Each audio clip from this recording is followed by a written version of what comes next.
Está material de curso, as notas de aulas estão aqui. Outros itens são referências, tem artigos, tem livros, tem capítulos de livros, que eu acho mais importantes. Subindo, tem artigos históricos, né? Artigo Feynman de 98 sobre, aliás, é um livro. É um livro do Feynman, onde ele explicita e detalha o modelo de Bartons que ele criou. Os artigos do Bjorken, o artigo do Bjorken de 69, depois um de 83 ou 97, é sempre referência a alguma coisa. O paper, onde foi descrito em detalhe o experimento do Ellis, onde se detectou o QGP como sendo um líquido, não um gás. O modelo Nambu e Jornal Lazinho, que a gente vai ver em algum detalhe, está aqui nesses dois artigos de 61. Assim, há outras referências, mas essas aí a gente já estão de bom tamanho. Não precisamos exagerar também.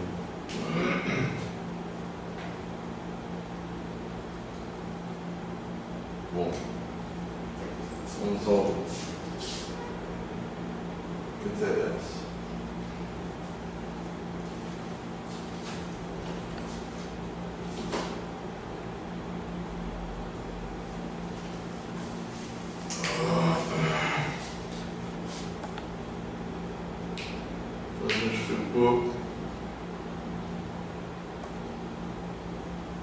Na última aula a gente ficou aqui nessa. A gente tinha descrito rapidamente os modelos Sacola, o Bag Model do MIT, o modelo de potencial, que é uma aproximação semiclássica, e o modelo não Jornal-Lazinho, ao qual a gente vai voltar mais tarde com mais algum detalhe. Rapidamente também falei da teoria quiral perturbativa, que foi exatamente uma intuição e ao mesmo tempo uma especulação do Nambu e do Jornal-Lazinho de escrever interações fortes aproveitando o modelo PCS de supercondutividade, né? Do Bardeen, do Cooper e do Schriff, como sendo uma descrição do vácuo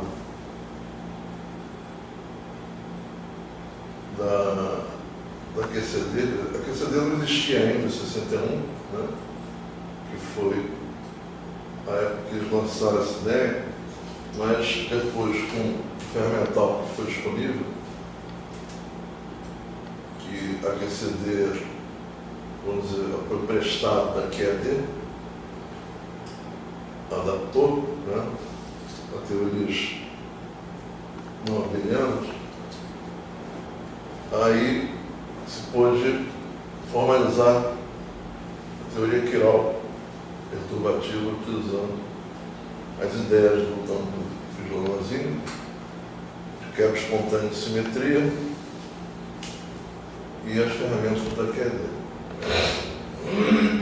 Isso permitiu-se começar a estudar a transição de fase entre os quartos e os hadrons, né? Entre a fase de desconfinamento e a fase de confinamento, onde os quartos se combinam, formando os hadrons. E a gente chegou até a temperatura de Hagedorn, né, que é um limite teórico, né, que é um limite que foi descoberto, né? Foi proposto em 1989, quer dizer, mais de 25 anos atrás, mas que ainda mantém a sua utilidade, evidentemente, em certos limites. Né? Então a gente viu que ela, essencialmente, ela decorre, esse limite de temperatura, decorre do aperfeiçoamento da estação de estado do modelo de sacola, né? Levando em conta algumas considerações fenomenológicas, né?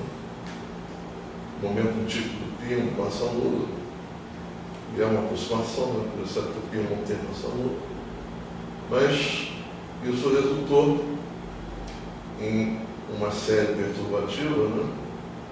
Que em certas aproximações recupera a lei de Stefan Boltzmann da radiação do corpo negro, né? Em termos de um espalhamento de um pino. Agora, se a temperatura ultrapassa 100 megaelectrovolts, também a gente viu que começam a ser notáveis, né? Começam a interferir no modelo de pinos de massa nula, átomos de massa diferente de zero. Então, essas interferências são chamadas de ressonâncias massivas, né? E decorre exatamente de se estar já numa região de temperatura, como fica aqui bem claro, né? Acima de 100 metros. Né? Temperatura medida em megaelectrovolts. Então surgem as ressonâncias,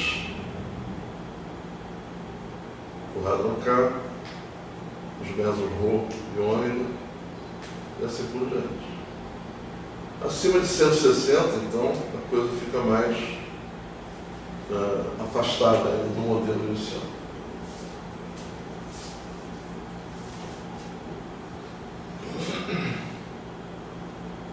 A estimativa dessa temperatura de Hagen-Dörr é que ela se situe entre 150 e 200 megaelectrovolts. A gente vem encontrando esse nível de energia, vamos dizer assim, essa energia característica, né? De 150 a 200 megaelectrovolts em vários modelos, né? E ela está associada diretamente àquele lambda da QCD, que é a energia em que acima da qual você verifica a liberdade cetótica, abaixo da qual existe o confinamento, né? É um limite que separa essas duas fases. Evidentemente não é um limite rígido, né? Ele é orçado, ele é estimado, né? Hoje, em 177, né? Fica mais ou menos no meio aqui dessa faixa, mas já é até um certo nível, uma certa confirmação de que realmente a transição de fase na QCD é um fato objetivo. A partir do instante que surgem vários modelos diferentes, com várias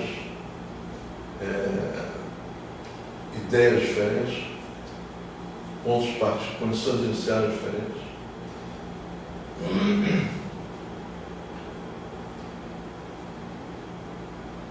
E,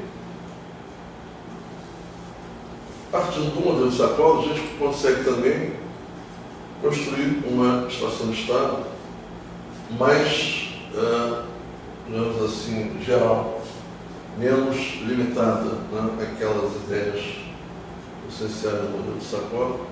O artigo, inclusive, eu coloquei na internet, né, o artigo fundador do modelo de sacola está lá, entre as referências. E é importante se construir essa equação de estado exatamente por causa dessa constatação de que existe realmente um limite de energia em que há uma transição de fase. E como é que se faz isso? Você usa a termodinâmica, né?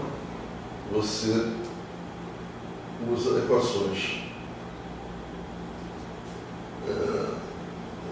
próprias da termodinâmica, a definição de pressão em função da temperatura, como sendo funcional da densidade de entropia, a densidade de energia, né, em função da temperatura, da densidade de entropia e da pressão, e até mais, você pode ir até mais além, também usando as equações características da termodinâmica clássica, obtendo até a velocidade do som nesse meio, né? A partir da densidade de entropia. Parametrizando, então, essa função de entropia apropriadamente, né, você pode obter também outras quantidades termodinâmicas usando sempre fermental fornecido pela termodinâmica. Quer dizer, a suposição fundamental, talvez única, que é utilizada nessa abordagem, é que esse estado da matéria, né, está em equilíbrio térmico. É por isso que você, o equilíbrio termodinâmico, para ser mais preciso. É por isso que você está, digamos assim, isso te autoriza, essa hipótese, né, te autoriza a utilizar a termodinâmica como se estivesse lidando com um fluido contínuo, né? Então, você tem uma série de outras grandezas termodinâmicas. Inclusive, as energias, né, livres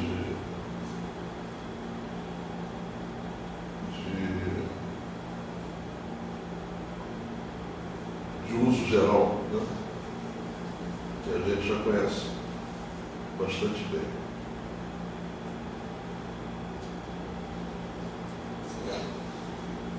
E como eu disse, a gente está supondo nesse modelo, que é um modelo que, na verdade, ele é um pouco anterior a QCD. Ele não está ainda lidando com quartos, ele está lidando com pions, né? Porque em 1935, o modelo do Yukawa previu que havia uma partícula que seria responsável pela interação forte entre os prótons e os nêutrons. A previsão dele levou a uma estimativa da massa dessa partícula, e quando se descobriu o pion, se verificou que a massa do pion estava perfeitamente se encaixando na previsão do Yukawa. Então ainda se considerava nessa época, eu digo antes de 65, por aí, se considerava que a interação forte era intermediada por pions. Hoje a gente sabe que não é exatamente isso, mas esses modelos então lidam com um gás de pions, né? Um gás de pions livres, né? Então, essas funções de entropia que a gente vê aqui estão referidas a esse tipo de matéria, então, um gás de pions de massa nula e não interagente. Construindo essas curvas, então você vê que há uma certa compatibilidade com as grandezas experimentais, né? E há certas previsões, né? Você vê, por exemplo, que Se você usar essas mesmas funções na descrição de quartos, né,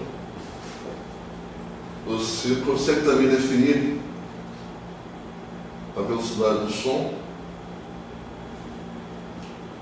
quando esse gás, em vez de ser um gás de pions, é um gás de quarks e antiquarks, de massas finitas, né?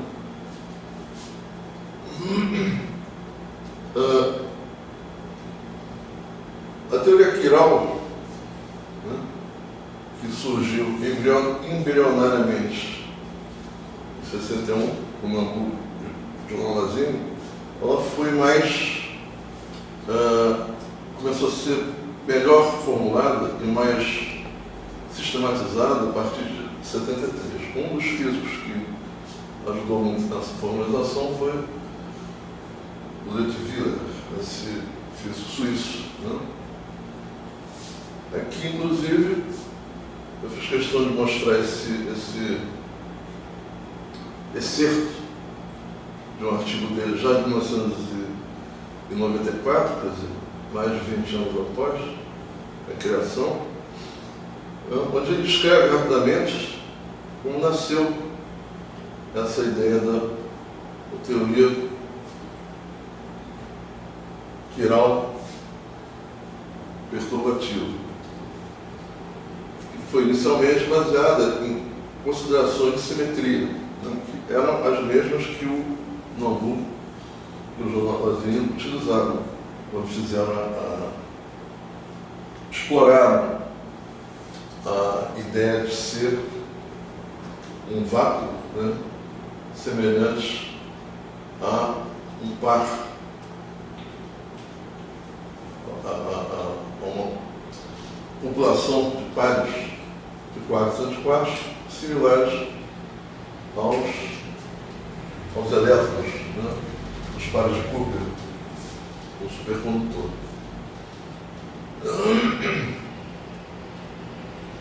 Você sabe que esses elétrons eles se combinam através dos espinhos, então o elétron com o espinho apontando em um sentido e o outro apontando em outro sentido, eles se reúnem e formam, na verdade, um bóson, né? Que formam uma partícula composta com spin zero. Isso faz com que a BCS consiga explicar a baixa resistividade em um supercondutor. Analogamente, eles partiam dessa visão, ainda não havia a ideia de quarks em 61, mas já em 73 sim. Né? Então aqui você já está lidando com um aperfeiçoamento do modelo do Nambu e João Lazini, e eles partiram de uma consideração de simetria global, que seria a simetria quiral, ou seja, a lagrangiana que eles apresentaram, que a gente vai ver mais à frente, seria invariante em relação a uma transformação quiral, ou seja, uma transformação que incluísse um operador quiral gama 5. Né? E nesses artigos mesmos de 61, eles introduzem uma quebra de simetria, atribuindo massa a uma das partículas que está representada na lagrangiana, e essa massa, a função dessa massa é quebrar a simetria quiral. Mas eles já conheciam, aliás, o Nambu, né? Ele foi um dos formuladores também do teorema do Nambu com Stone, onde se mostra que o bóson de Boltzmann, quando há uma quebra de simetria, ele adquire massa. Então eles usaram essa ideia e formularam inicialmente a teoria de perturbação quiral usando a quebra espontânea de simetria. Quebra espontânea de simetria quiral. Então, Essa quebra espontânea de simetria quiral envolvendo Mozart e Goldstone, na época, ela era chamada de corrente axial parcialmente conservada. Até a terminologia, né,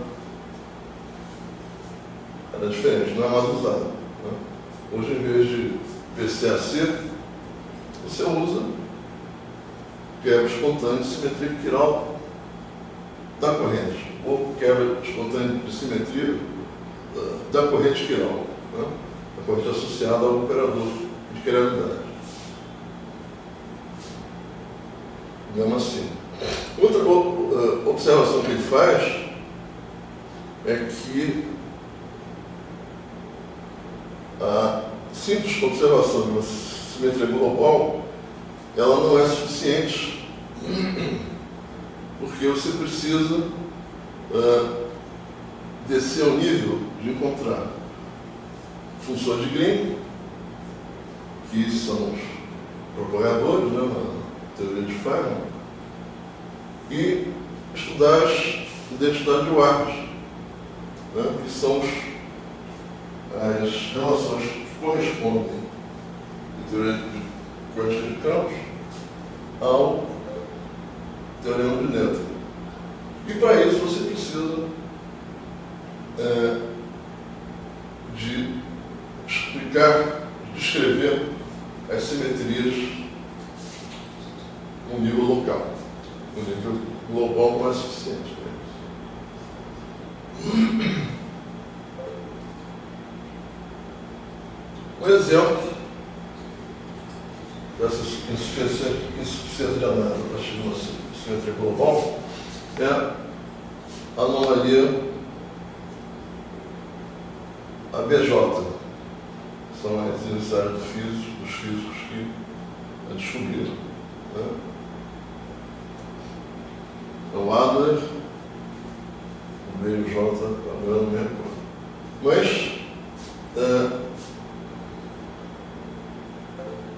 a lagrangiana da QCD, com quarto de massa nula, ela é invariante quanto a uma transformação quiral desse tipo, a uma rotação quiral desse tipo. Né?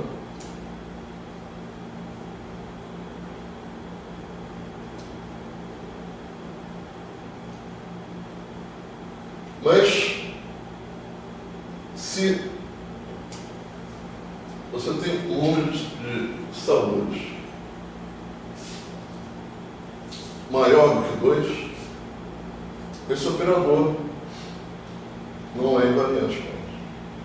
Logo, o valor esperado num vácuo do condensado quartos, né, é uma medida, pode não ser única, mas é um fator, é um parâmetro de ordem que serve para medir a quebra dinâmica da simetria quiral global a uma determinada temperatura. Antes da quebra da simetria, disse que o condensado está na fase de Wigner. Né? Quando há a quebra de simetria, corresponde exatamente à fase que o Lambourg e o Lonomazinho impuseram no artigo deles, mas que já estava prevista, né, no teorema de Lambourg-Goldstone. Então, à medida que você aumenta a energia do sistema, a temperatura, né, esse pareamento quark de quark, ele vai ser agitado, né? Ele vai ser desfeito por flutuações e pode se retornar à fase de Wigner. Né? Você desfaz o pareamento de quark, né, de quark. É uma forma de explicar essa transição de fase usando analogia com os supercondutores metálicos, como eu disse, né? Onde o paramento de Ordem não é o quark de quark, é elétron com spin up e o elétron com spin down. E como eu disse, né? Essa noção de dinâmica de simetria quiral foi exatamente introduzida originalmente por Nambu e João Nadazinho no seu modelo, em 61.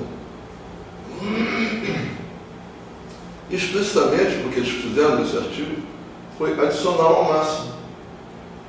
Eles não falavam em quark, né? Eles usavam campos fermiônicos, né? Genéricos. O artigo se refere muito genericamente aos campos fermiônicos, e já sabia também que os campos fermiônicos formavam matéria. Né? Isso foi demonstrado pelo Freeman Dyson. Eles não davam nomes às partículas, eles usavam os campos fermiônicos. Mas é claro que se aplicam esses campos fermiônicos aos quarks.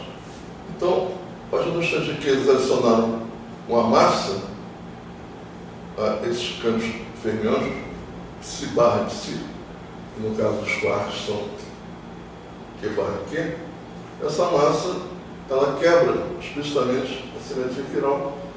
E, dentro da analogia com a teoria BCS, ela desempenha um papel similar à imposição de um campo magnético externo. Cabe aqui até uma relembrança, né, do que seria uma analogia com essa quebra de simetria quiral. Se a gente olhar uma superfície ferromagnética, né, ela é composta de domínios irregulares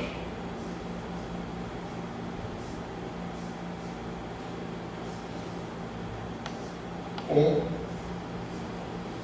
cada um deles com uma certa orientação de spin dominante.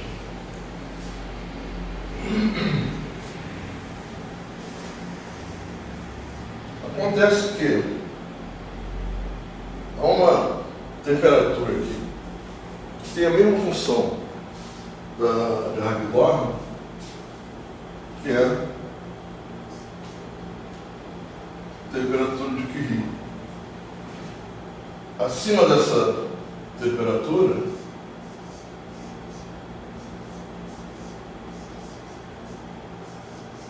os spins de cada domínio estão aleatoriamente orientados. Um ferromagnético. Ou seja, quando você aquece a amostra, ele se desmagnetiza. Quando você resfria essa amostra, a interação entre os domínios vai ficando mais intensa e o nível de energia mais baixo, que é o que sempre a natureza busca quando a ordem, né, aumenta, faz com que ele se alinhe. Né? A gente sabe que a energia mais baixa entre na composição de dois polos magnéticos é quando eles estão alinhados. Então, abaixo da temperatura de Curie, ele vira um ferromagnético. Né? Então ele vai ter um norte e vai ter um sul. Aqui não, aqui ele não tem orientação nenhuma. Né? Essa transição, né, é exatamente o que se chama de uma quebra espontânea de simetria. Havia uma simetria aqui, no sentido de que não havia nenhuma direção do espaço preferencial. Né? Então, se você tivesse aqui um homenzinho, vamos imaginar que isso aqui seria uma superfície de um grande ferromagnético plano na superfície da Terra. Se você tivesse um homenzinho aqui, né, acima da temperatura de Curie, com uma bússola na mão, essa bússola apontaria o norte magnético da Terra. Certo? Por quê? Porque ele não sofreria influência dos domínios por causa da sua aleatoriedade de orientação. Esse mundo aqui é um mundo simétrico. Ele é um mundo simétrico, então ele vê o norte magnético da Terra. Ao passo que, se esse homenzinho está com a bússola aqui, essa bússola vai apontar na direção do norte do magneto, não mais o norte da Terra. Então, esse homenzinho aqui, sem nenhum conhecimento externo, consegue, se ele variar a temperatura assim dessa forma, ele consegue medir exatamente onde houve a quebra de simetria do mundo dele, a quebra espontânea de simetria. Ninguém mexeu na amostra, só se mexeu na energia externa, no ambiente, né? Na temperatura que a amostra está imersa. Isso é uma exemplificação de como esse homenzinho, sem saber nada de física, só sabendo usar uma bússola, ler a bússola, ele vai dizer que houve uma quebra de simetria no mundo dele. Esse exemplo aqui é um exemplo que já é clássico, se deve a um físico americano, já falecido, foi muito importante nessa fase de descrição de simetrias, né? Chamado Sidney Coleman.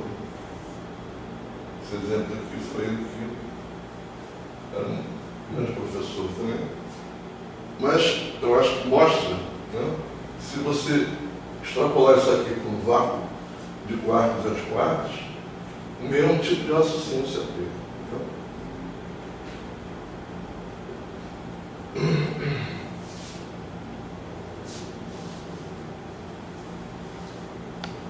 Então vamos lá.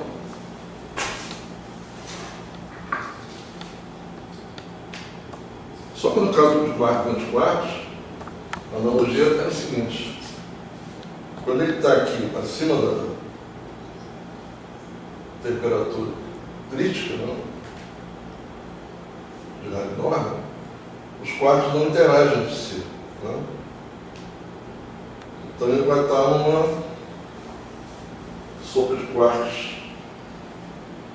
Ao passo que abaixo da temperatura crítica, ele vai estar num vácuo de quartos pareados e interagindo de forma coerente. Bom, após esse breve parênteses, só esses modelos, né, levam a um certo esclarecimento do que seria essa mudança de fase, mas ao mesmo tempo levanta certas questões. Né? Uma delas, qual é afinal a temperatura crítica de transição de fase que é nova? Qual será a ordem, ou o parâmetro de ordem dessa transição que é nova?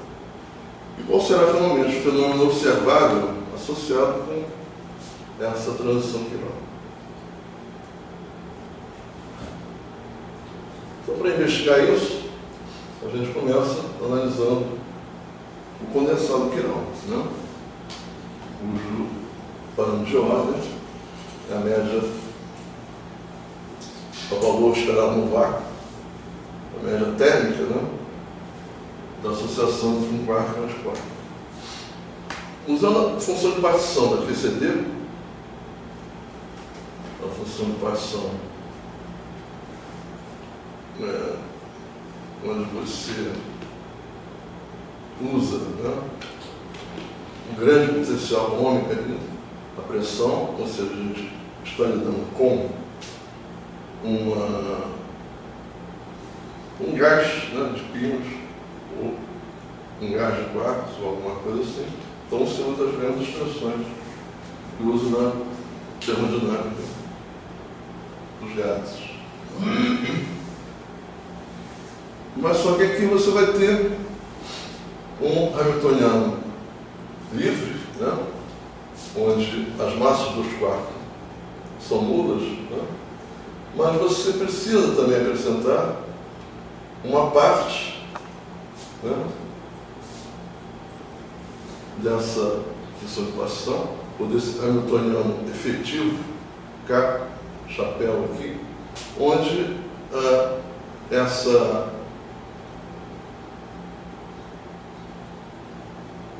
tomada da média térmica entre os pares de quartos e os quartos vão ser feitos sobre essa expressão que é a diferença entre a massa do quarto, que foi introduzida à mão, e o potencial químico do quarto para cada sabor, né?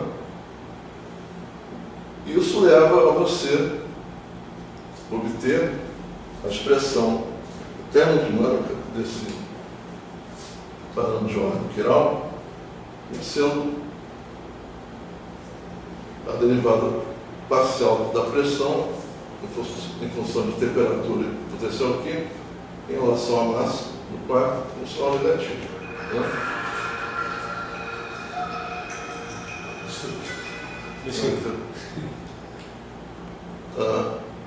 Então, gente, partindo aqui dessa relação simples, a gente pode estimar, né, nos casos em que o potencial químico e a massa do quarto são nulos, em dois casos extremos, né, o limite para uma temperatura muito alta e o limite para uma temperatura muito baixa.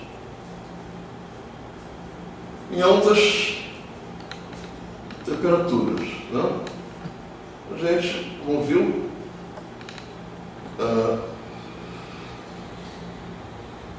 sendo uma transição de fase, né, entre um sistema organizado e um sistema com entropia, né, muito mais alta, a temperatura mais alta, desorganizada, a gente pode supor que esse sistema ele pode ser aproximado através de um gás de Stefan-Boltzmann, né, como se fosse um gás de fótons, né? Mas só que no caso aqui a gente vai estar lidando com quartos e gluons, embora livres, desconfinados.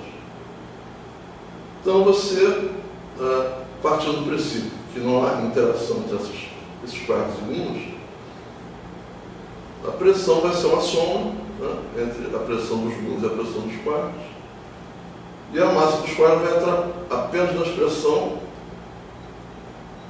da pressão dos quartos, que é entrada por essa soma aqui, em termos de sabores, né, onde essa expressão de que é escrita usando aquelas expressões anteriores, função de partição, etc., aproximadamente com essa série, né? E você vai obter uma série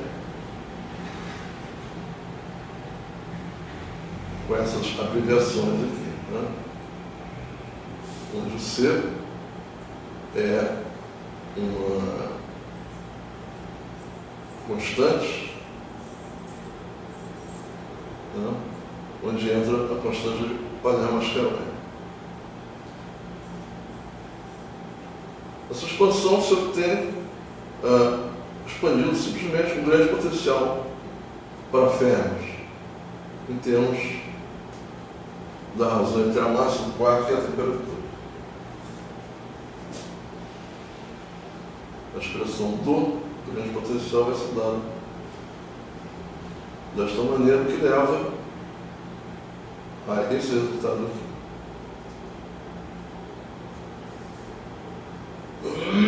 Mas se observa que falta um termo linear em M, né? Você só tem termos potências pares. Então, esse valor esperado, ele é nulo nesse limite, em que a massa do quark vai a zero e a temperatura muito alta. Embora esse resultado haja sido obtido quando a gente fez a suposição de que os quarks e os fluidos eram livres, né? Você pode supor que ela é válida também quando eles interagem, ao menos enquanto for aplicável a abordagem perturbativa, ou seja, quando a temperatura for suficientemente alta para que você considere, né, aquele sistema como sendo um gás, né? Mais ou menos análogo, né, a passagem de uma equação ideal dos gases para uma equação de Van der Waals, por exemplo, né? Você supõe que haja um certo tipo de potencial interativo. Uma explicação disso, né, é que o vértice de interação no diagrama de Feynman entre o quark e o gluon não altera a quiralidade. Ou seja, a transição entre o quark com quiralidade à direita e um quark com quiralidade à esquerda não é permitida. Então, esse valor esperado do vácuo, né, se a massa do quark for nula, ele sempre vai ser nulo, em qualquer ordem infinita de perturbação, né? São aproximações e aproximações, né? Em baixas temperaturas, aí a gente não pode mais supor quarks e gluons livres, né? Então, a suposição feita é que a gente está com um sistema de pinos fracamente interagentes.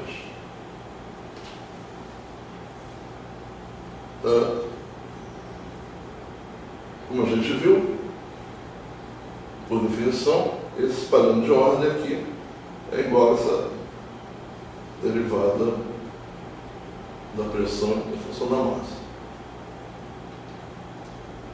Usando a teoria quiral perturbativa, na sua forma euclidiana, considerando a função de partição efetiva da teoria, você consegue calcular essa pressão, né?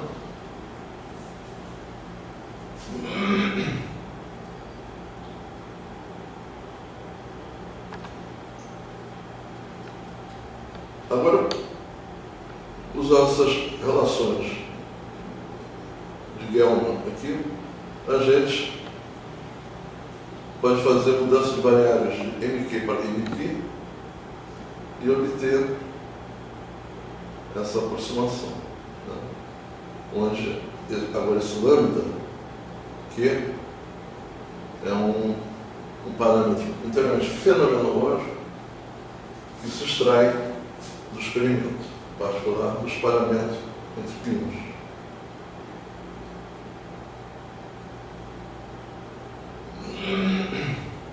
Essas aproximações, essas expansões assintóticas, por assim dizer, de temperatura, né, em alta, temperatura em baixa, apontam fortemente no sentido de que o condensado quiral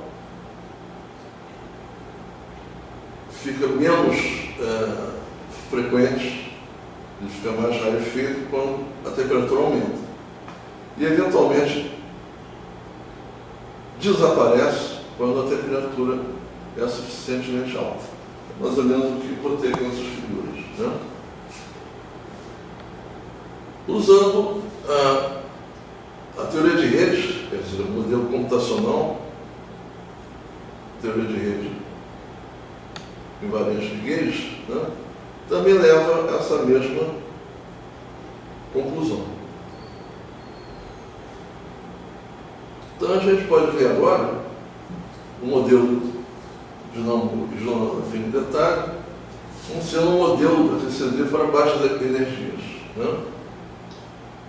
E isso fazendo, a gente vai conseguir extrair a física que está por trás da restauração quiral a uma certa temperatura finita crítica. Bom, a versão mais simplificada da lagrangiana do modelo NJL, levando em conta apenas quarks U e D, dos sabores, e na forma euclidiana, né, é essa aqui. Não é nada simplesinho, né? Como o Nambu e o Jornalzinho fizeram, né, se assumiu a simetria de isospin, né, que é aquela simetria que foi utilizada por Heisenberg no início da mecânica quântica para estudar os prótons e os nêutrons, né, já que a massa deles era muito próxima, a única diferença entre os dois era a carga, né, podia-se fazer a hipótese de que ambos eram estados, né, de uma única partícula com pequenas variações. Ou seja, havia uma simetria de isospin. O spin é o mesmo. É o mesmo. Né? Então, também assumindo isso no caso dos quarks U e D, observamos que o G é uma constante de acoplamento adimensional, responsável por essa atração entre quark e antiquark. O lambda, 1 sobre lambda, na verdade, é uma distância abaixo da qual essa interação entre quark e antiquark ela pode ser tida como pontual no espaço-tempo, correspondendo a esse diagrama aqui, né, que é um diagrama de uma interação quártica fermiônica, né?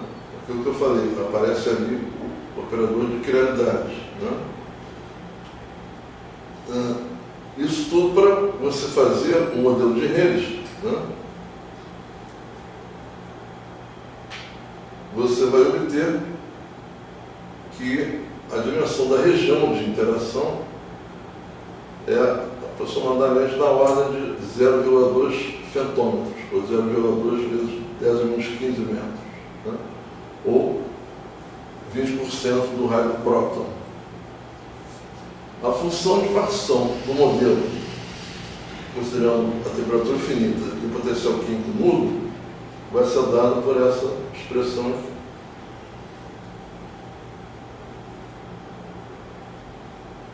Aquele signo que aparece aqui nessa expressão é um campo bosônico, né? Aquilo que eu falei, analogia com o pareamento de elétrons, né? No modelo BCS. É substituído aqui pelo pareamento entre quark e antiquark, que resulta no bóson, né? Nesse espaço de isospin, que eu estou considerando que o quark up e o down são a mesma partícula, com a mesma massa, a ação efetiva que aparece com exponencial negativa ali, a gente pode explicitar, aparece aqui nesse expoente, a gente pode explicitar dessa forma aqui.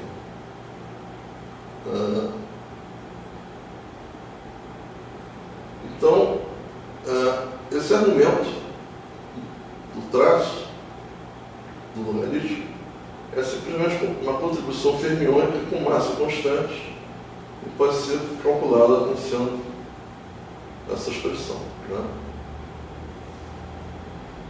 O traço logaritmo que aparece uma expressão anterior que nós tivemos.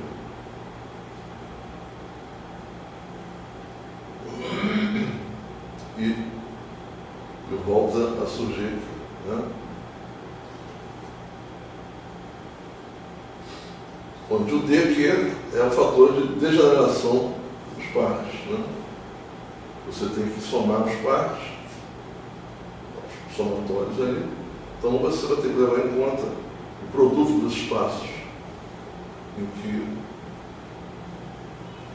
essa simetria de isospin existe, então você vai ter o dq igual a vezes 4. Bom, esse termo inicial aqui é a energia de interação originada pela interação quântica fermiônica, que já estava lá na Lagrangiana no mundo, né?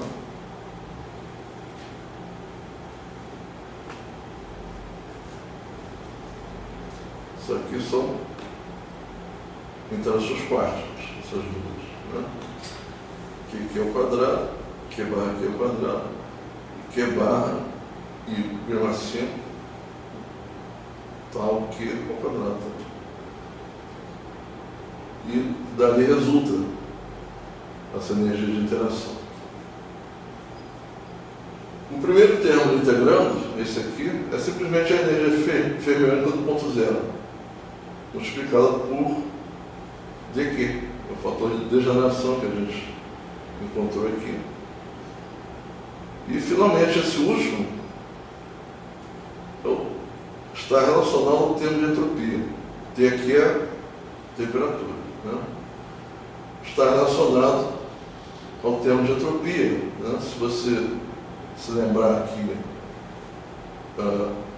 há uma energia menos Ts, você pode dizer que esse logaritmo aqui é uma densidade de entropia.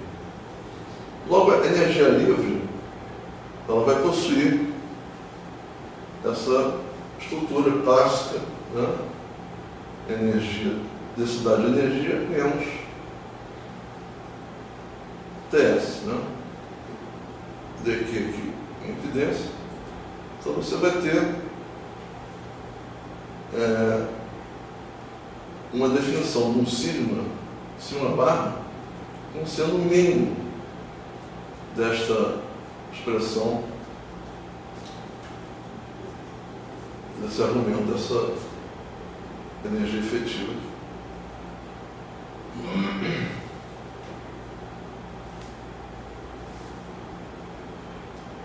Ao longo dessa série de cálculos aqui, e ao longo dessa série de suposições, desse desenvolvimento, a gente está sempre fazendo analogia com a teoria BCS, seguindo os passos do Lambrou e do João. Nossa massa de quark, M mais Q, adquirida dinamicamente devido à quebra de simetria quiral, segundo o teorema de Lambrou-Goldstone, é chamada de massa constituinte. E aqui, condensado quiral, a média térmica de Q barra Q, assim como essa massa, estão relacionados àquele sigma barra no limite quiral, que M é igual a zero, onde acaba a quebra de simetria, onde se restaura a simetria quiral, a massa quebra a simetria quiral. Quando a massa vai a zero, a simetria quiral é restaurada. Então, eles estão relacionados a sigma barra, ambas as expressões.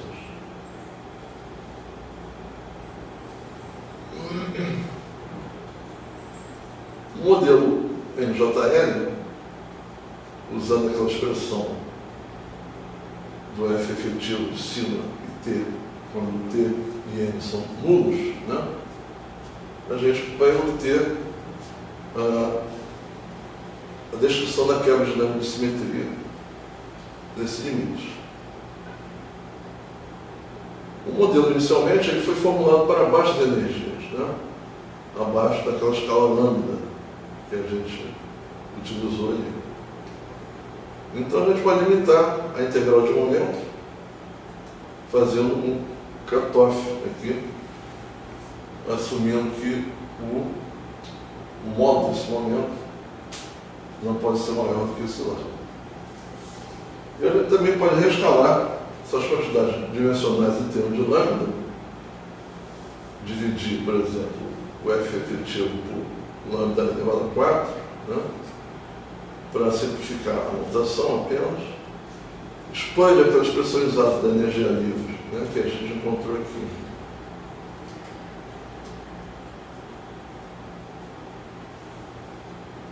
Na vizinhança do sigma nulo, né?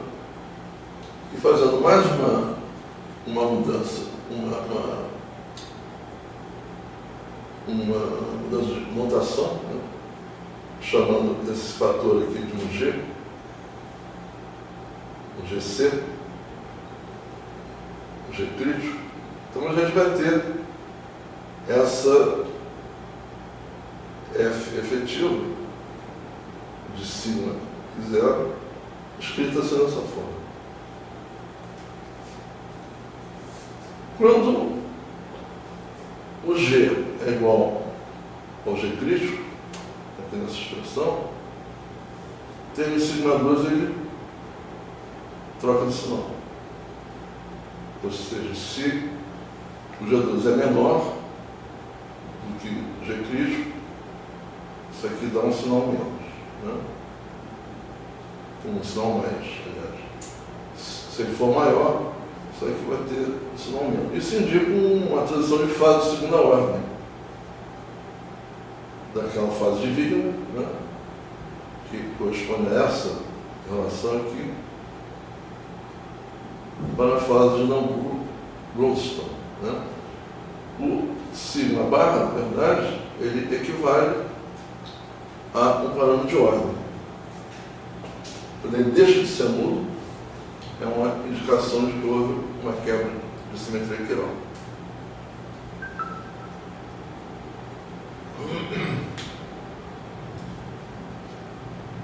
E essa relação entre os Gs, né, o G crítico e o G elevado ao quadrado, vai dar essa expressão aqui. A solução dessa equação existe, ela pode ser escrita de forma fechada em termos de uma função especial chamada função de Lambert, que, aliás, por curiosidade, Lambert foi o primeiro a demonstrar que o π era um número irracional, entre outras coisas.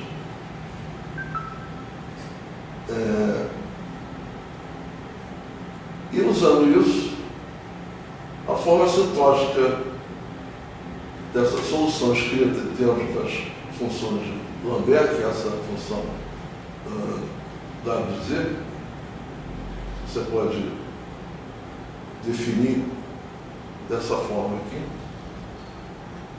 A forma assintótica das possibilidades do ponto crítico, né, de GC, por exemplo, ela vai ser dada por essa expressão.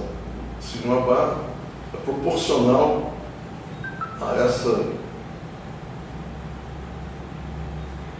quantidade aqui quando o G decresce no sentido de G crítico.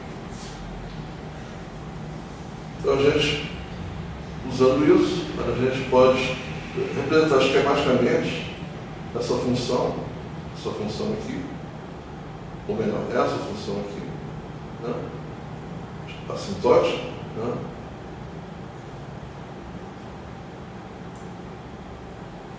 Usando essa linha cheia aqui.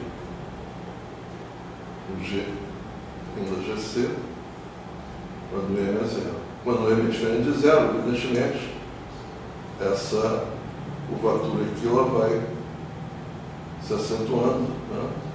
Ela não morre aqui, ela vai ter uma continuidade até a origem, mas já é uma aproximação, já é uma estimativa, né? E como é que se dá essa restauração da simetria, quando o T é diferente de zero? Ou seja, quando o G é maior do que o G crítico, né? O sistema está na fase de Nambu-Goldstone, mas com a temperatura nula. Espera-se que a restauração da simetria quiral seja crescente com o aumento da temperatura, né? Certo? É uma constante, né, nesses modelos que usam a quebra espontânea de simetria. E é uma verificação essencialmente termodinâmica, né? Você aumentando a energia, você restaura a simetria. Assim como ocorre no ferro magnético, que é acima da temperatura adquirida. Na transição de fase de segunda ordem, o condensado, né? Não esquecendo que esse sigma barra ele substituiu aquela média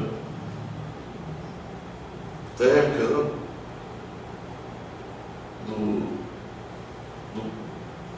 do quarto de quarto, né?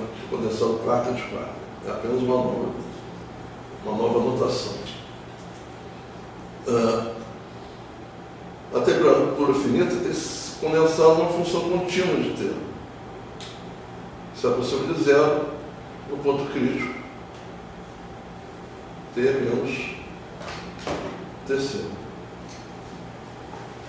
Sabendo disso, essa energia livre F efetiva será expandida não só através do uso dessa relação entre sigma e lambda, mas também por sigma sobre T. Exatamente para que você não suprima o efeito do cutoff que a gente impôs ao momento. E escalando então as grandezas dimensionais em termos ali daquele lambda, usando a expressão que foi encontrada para altas temperaturas, né, a gente vai encontrar temperatura crítica dada por essa expressão. O termo, mais uma vez, surge um termo de Stefan Boltzmann aqui, proporcional à quarta potência da temperatura,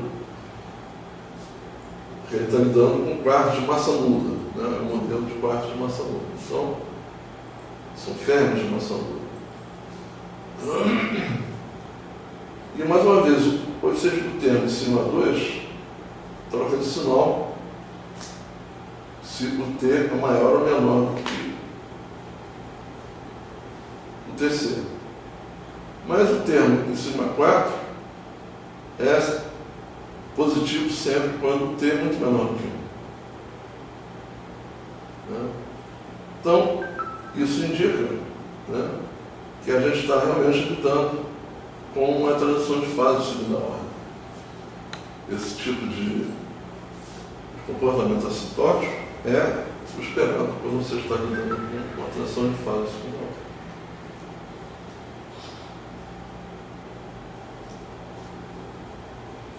Então, esse outro gráfico esquemático aqui, muito semelhante àquele, né, representa esquematicamente o sigma barra de T, ou seja, condensado quiral até a temperatura crítica, né?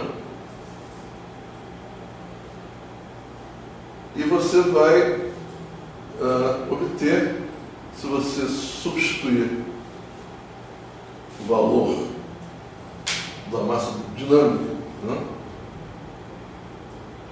por algo nessa faixa de 300 MeV e 350 MeV, você vai obter um valor da temperatura crítica aqui dessa transição de fase em torno de 165 a 190 MeV. Né? Mais uma vez a gente chegou àquele intervalo de energias, né, de temperaturas, que a gente vem esbarrando com ele em vários modelos, em vários tipos de análise da QCD ou de gases, né, de partículas com interação forte. Né. Isso é inteiramente consistente quando você obter esse mesmo resultado utilizando a QCD na rede. Como a gente já disse, quando você inclui um quarto massivo, né, quebra a simetria quiral e equivale à inserção de campo magnético externo na teoria de supercondutividade BCS. Né? E esses resultados você consegue calcular explicitamente através do modelo Nambu de João Laville. Mais ainda, a expansão daquela energia livre em termos de sigma na vizinhança do ponto crítico permite que se elaborem considerações termodinâmicas gerais quanto às transições de fase, sem necessidade de conhecer a fundo a dinâmica dos processos. Isso é uma coisa que está intimamente relacionada ao uso da termodinâmica. Né? A gente vai ver que quando for fazer a análise da hidrodinâmica relativística do QGP, a gente vai exatamente substituir a falta de conhecimento dos processos microscópicos que acontecem por grandezas termodinâmicas, grandezas associadas a um sistema de muitas partículas. Né? Não é uma termodinâmica macroscópica, é uma termodinâmica de muitas partículas. É diferente. Né? Aí, um dos métodos é a teoria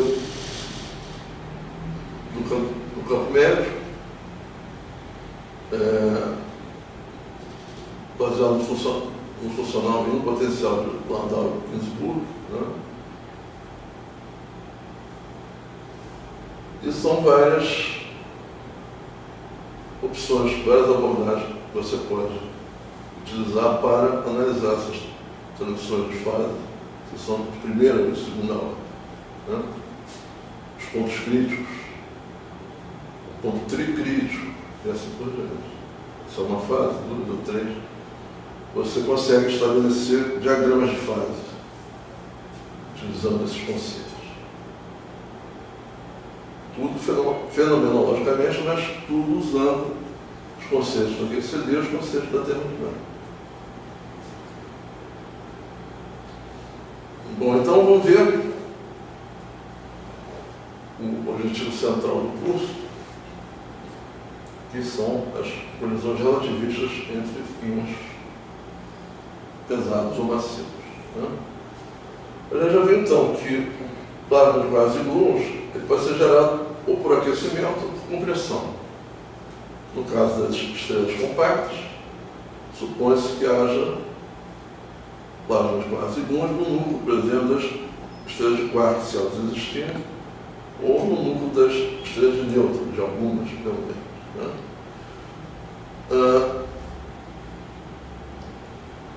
O que você consegue fazer em laboratório, na tentativa de simular essas duas condições de geração do plasma de quasi-gluons, é fazer colisões entre íons de átomos pesados. Né? Eu já falei que os átomos que são utilizados, não só esses, mas os mais pesados, né, os mais característicos dessa técnica são o átomo de ouro, no caso do Rick, no Brookhaven, e o átomo de chumbo, no caso do Ellis, no LHC.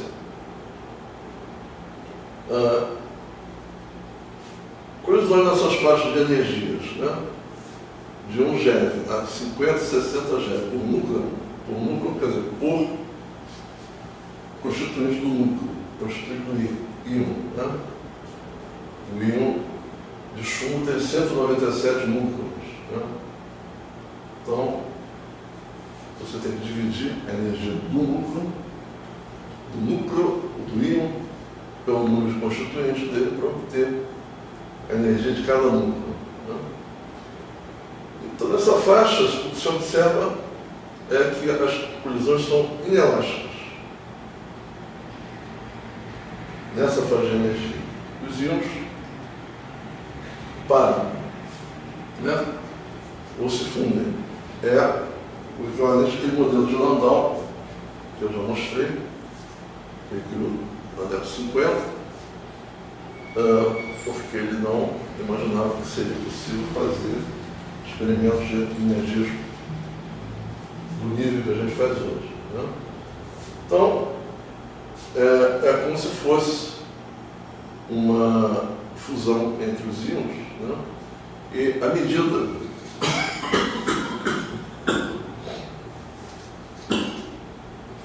medida da intensidade dessa fusão, ou da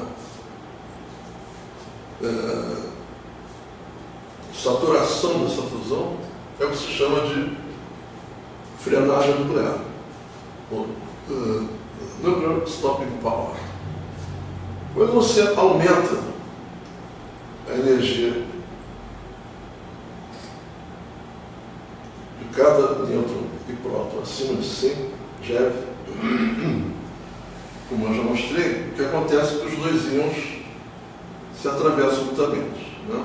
Então, aquela região entre ambos, no intervalo de tempo muito curto, atinge uma temperatura muito alta, sem bárions. Né? É um espaço que não tem bárions, não há como se formarem os bárions ali, por causa exatamente do nível de energia. Os bárions se formam quando os quarks e os gluons se resfriam, eles se recombinam, se reconfinam. Está naquela região, a partir do instante. No instante seguinte à colisão, ao atravessar desses núcleos, né, aquela região ali não contém bárions. Né? Você pode assumir que o número da densidade bariônica é zero. E à medida do grau de invisibilidade de um íon em relação ao outro, se ele se atravessa, aquilo não se vê. Né? Você chama de transparência nuclear.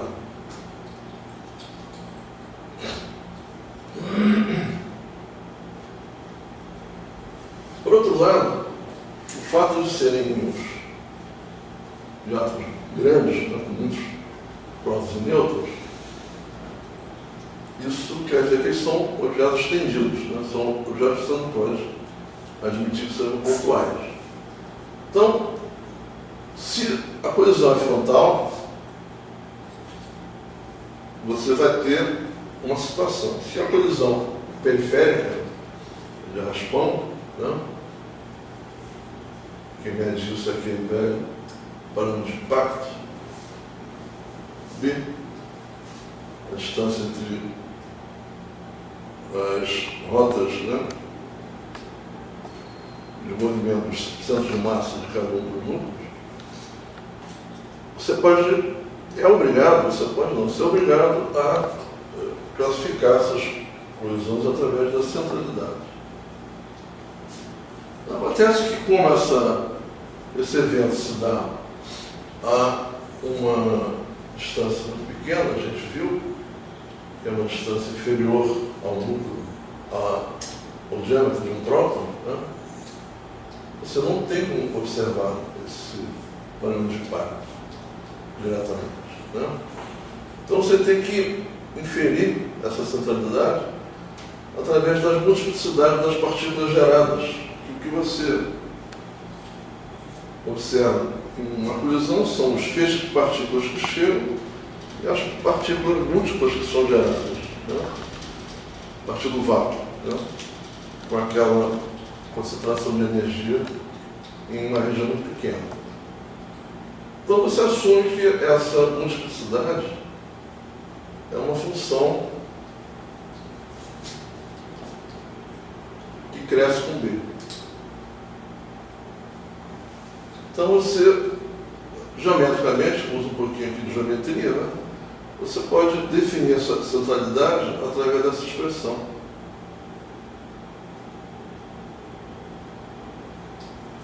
Onde entra aqui o B, o parâmetro de impacto, o raio nuclear, né? E essa fração ela faz parte da seção de choque geométrico.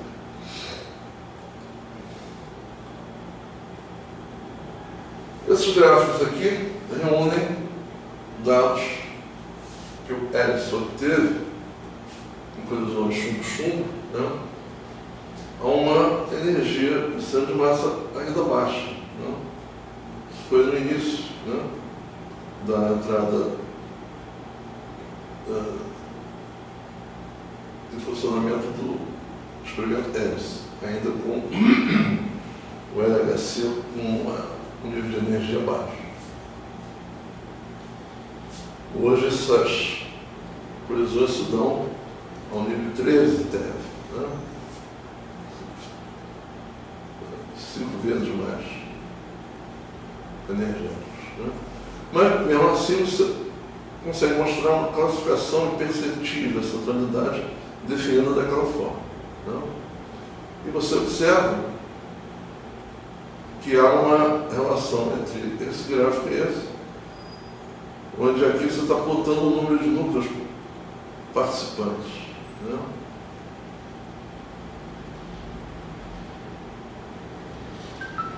Em colisões binárias.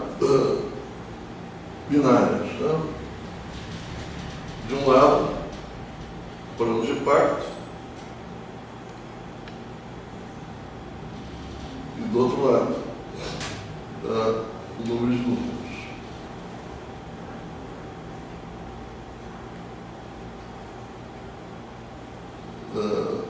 Aqui a gente vê claramente a diferença de energia, né, entre o LHC e o RHIC. Né? No RHIC você obtém os mesmos gráficos, mas com uma energia 1 grau, uma ordem de grandeza inferior. Outras formas também de você definir essa totalidade, né? Ou por multiplicidade de participantes, ou por multiplicidade de colisões binárias. A gente, para usar isso na teoria, a gente precisa representar as colisões do espaço-tempo. Né? Então vamos imaginar uma colisão centrada, 2 núcleos A e B, cada um com o mesmo número de massa, no referencial do centro de massa, ou centro de momento, quando a energia é representada sempre através desse radical, a região SNN, onde o S é aquela variável de Manusson, né? Definida assim dessa forma. Uma interação binária. Nesse referencial, você pode dizer que esses núcleos se configuram com 2 pixels, né, na direção longitudinal das trajetórias. Essa visão aqui é uma visão semi de perfil. Né? Se fosse de perfil, você veria só retas, né? Mas é por causa da contração de Lorentz que eles sofrem. Né? Eles sofrem uma contração dessa ordem.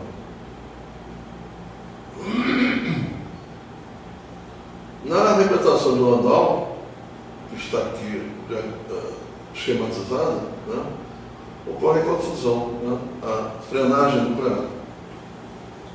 Se introduziu essa representação em 53. E, conjuntamente, desenvolveu também, ele adaptou a hidrodinâmica clássica ao regime relativista. Né.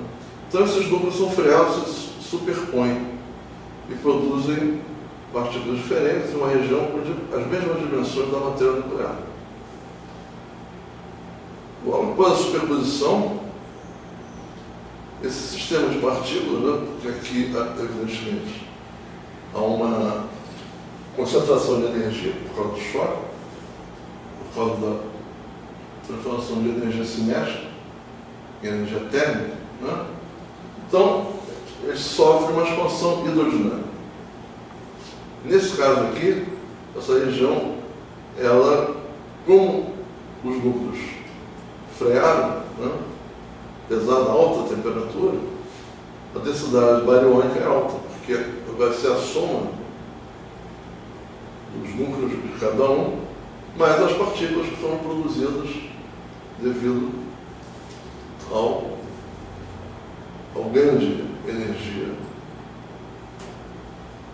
térmica interagindo com o vácuo, né? O vácuo aquecido. Então, você pode esquematizar através de um gráfico do espaço-tempo, assim dessa forma. Os núcleos se aproximam, né? Se fundem aqui nessa região, um pouco antes, né? Porque há uma dimensionalidade, né? Então eles começam a se fundir antes dos centros dele se superporem, né? Continuam expandindo, né? E vão gerar multiplicidades de partículas, multiplicidade de bárions que vão ser emitidos a partir dessa região de colisão. Mas só que, como a gente viu já, quando essa energia por núcleo cresce acima de 100 GeV, a representação de Landau deve ser substituída pela representação ultra-relativística de Bjork, né? Ele propôs em 76,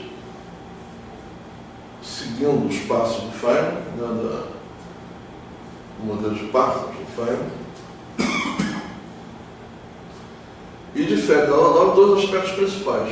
Uma, surgem mini partons, né? O Feynman chamou de Wii. Wii, ali não dá para ler. Então, está numerado antes do Wii, é WEE.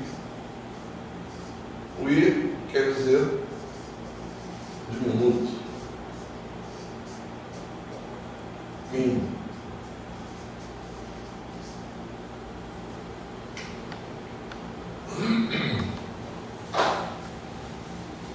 A falta de melhor, eu traduzi por mini, né? Então, esses mini partons, que são exatamente os quais os grupos são arrancados do vácuo. Fazendo um esquema, né? Só para exemplificar,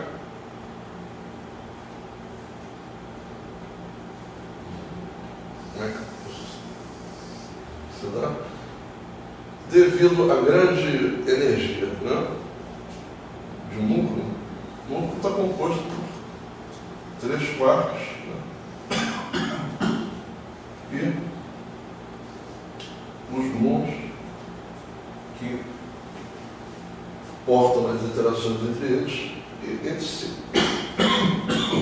Entre si. Deixa eu levantar aqui que eu já estou em cebote.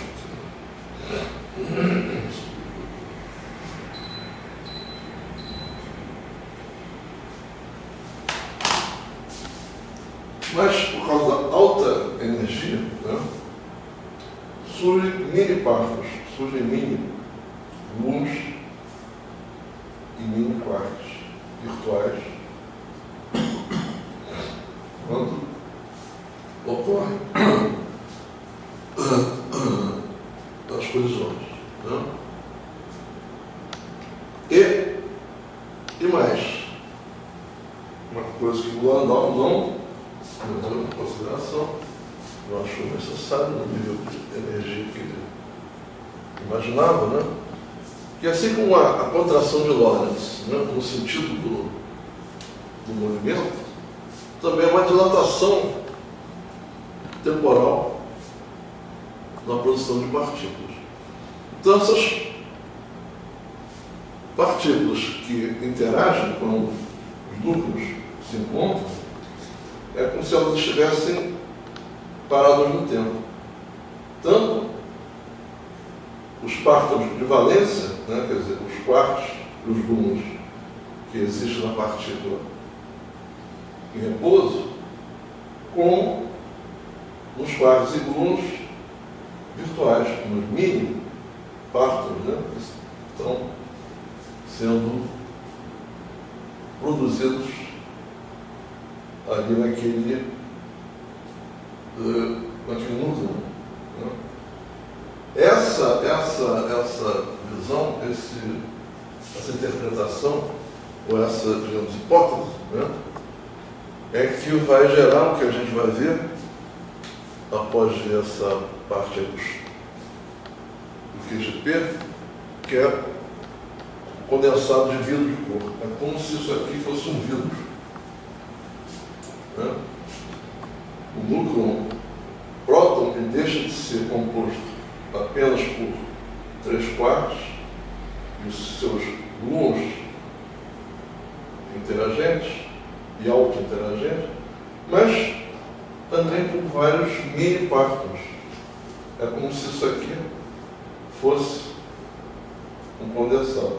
E a gente vai ver que, na verdade, o número de mini-gluons cresce muito mais rapidamente, muito mais fortemente do que o número de mini-quartos. Você pode até desprezar o aumento de mini-quartos e só considerar os mini-gluons. Então, a essa configuração, vamos dizer assim, do próton, né, é que se chama de o condensado de vidro. A gente vai ver isso em mais detalhe no frente.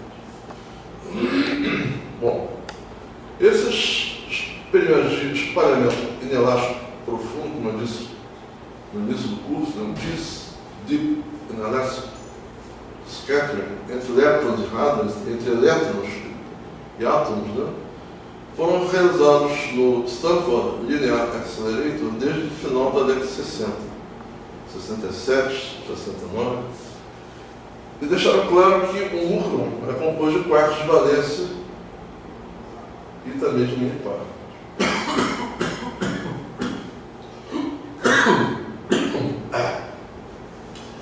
Esses mini-quartos